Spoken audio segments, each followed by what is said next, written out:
Presented by Caltech.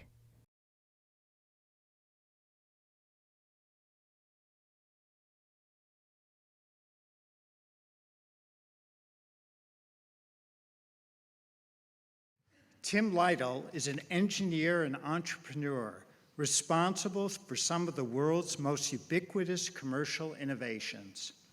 Over the last four decades, the technologies he has developed and the companies he has founded have transformed direct marketing and shaped how today's globally connected economies operate. Mr. Litle earned a bachelor's degree in 1962 in engineering and applied science from Caltech and continued on to Harvard Business School for an MBA. Shortly thereafter, he founded his first company, Information Services.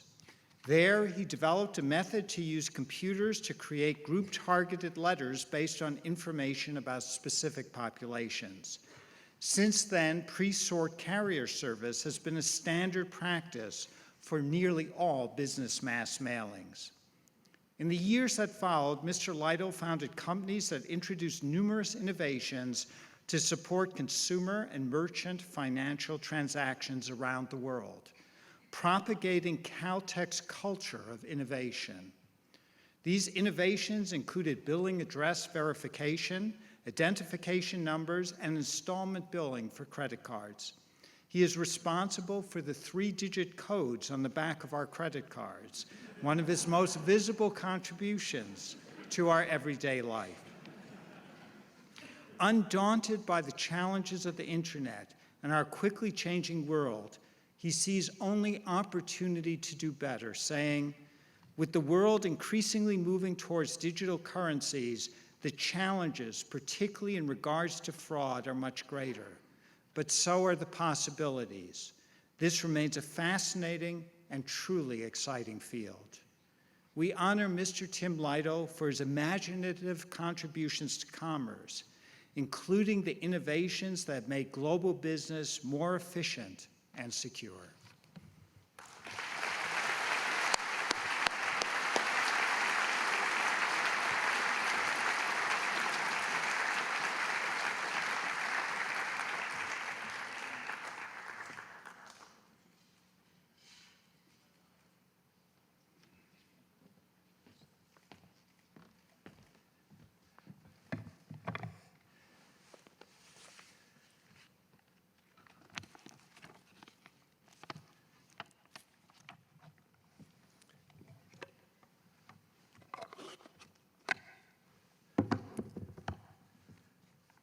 I thought back to first arriving at Caltech in the fall of 1958 with no idea of what to expect.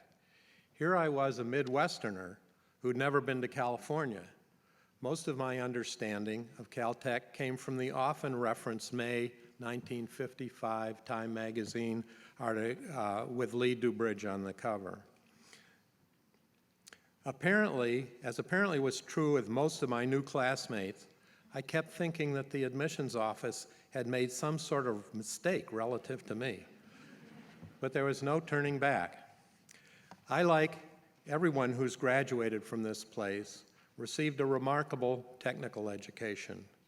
Rather than retell that familiar story, however, I thought I'd be a little different and talk about how the Caltech culture of scientific discovery and creative thinking equipped me for my career as a serial entrepreneur. I don't think the entrepreneurial preparedness was a conscious Caltech goal at the time, but it certainly was a byproduct of the Caltech values, culture, and honor system. I'm happy to see that that is now formally supported.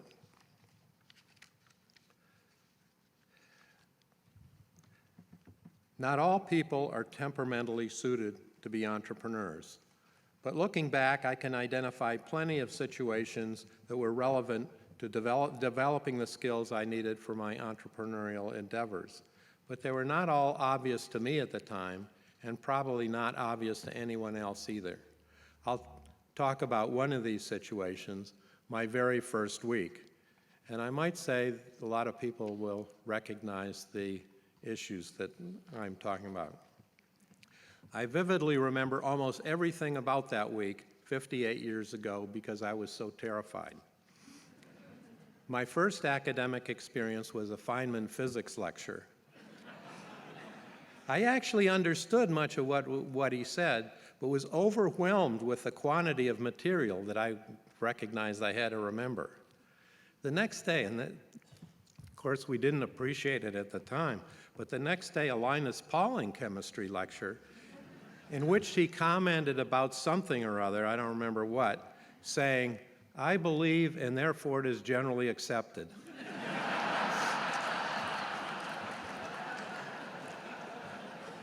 I've never heard anyone before or since say something quite like this with such comfortable and genuine authority, except for maybe a politician. Again, a lot of new material to assimilate. In my first chemistry lab, one of my classmates was absolutely outraged by the fact that he actually had to wear shoes to protect him from the spilled chemicals. He was also livid by the fact that flip-flops weren't counted as shoes. He protested by wearing fishing waders and absolutely nothing else to the next lab.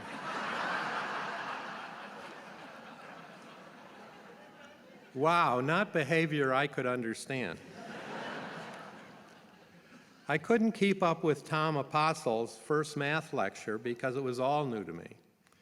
But the subsequent small math class experience with a teaching assistant to discuss the lecture that first week was truly a nightmare. Two kids sitting in the front row were showing off by playing the "I'm smarter than you" routine with each other, and naturally they managed to scare the hell out of me. Worse, it became clear that they succeeded in ratcheting up the level of the TA's instruction, so he zipped past where the lecturer had taken the class and way past me. I was barely able to process the events of that dreadful first week in this brand new world. Almost everything I experienced was uncomfortable, and the cumulative effect was devastating. I was on a path to flunk out by Christmas. Not good. I had to think long and hard as to how I would get through this.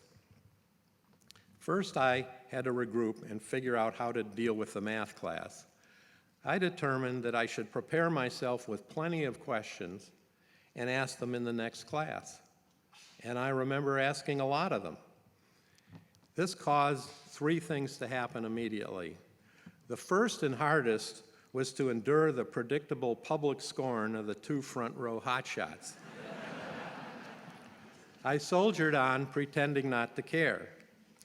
The second was to lower the TA's assessment of how fast most of the class could digest what he was saying. And the third was to make it possible for me to actually learn something. Amazingly, most of the class individually thanked me for doing something they were apparently reluctant to do themselves. I had new friends, instant new friends. And instead of feeling like a dope, I felt pretty good. The longer-term result was that both hotshots left by the end of the first year. I'm a little hesitant to say it, but that felt pretty good too. The bad habit of coasting too long on what they already knew caught up with both of them. However, most of the solution to surviving was hard work at a level that was brand new to me. I learned how to put myself in a zone where I could spend many intense, uninterrupted hours of productive endeavor and outwork almost anyone else. Eventually, I even had time left over for fun.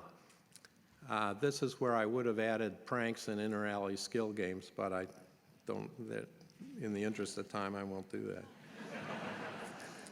I think about this enlightening week often. I don't remember much of the actual course material, but I do remember that somehow a survivor instinct kicked in. Naturally, the necessity of hard, focused work is important for any academic endeavor, but the Caltech flavor of this is a real advantage to an entrepreneur who often finds himself living by the slogan, "Only the paranoid survive." Interestingly enough, Harvard Business School was also a wonderful learning experience, but it didn't convey the entrepreneurial value to me that Caltech did. From only one entrepreneurial class in the 2 years I was there, Harvard probably now has 50 and has only recently combined technical and business courses into an entrepreneurial curriculum. In summary, clearly the technical education and the small size with great academic resources is what makes Caltech unique. But experiencing the culture where we learned how to think creatively and accomplish principled objectives through intellectual teamwork, hard focus work has been helpful to me for my whole career.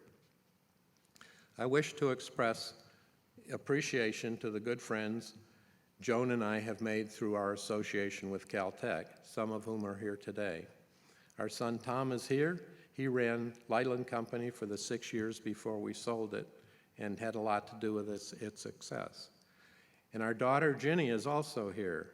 She's an oncological cardiothoracic surgeon at the Boston Medical Center doing complicated esophageal operations. And I wish to thank my wife of almost 54 years. Joan is a widely...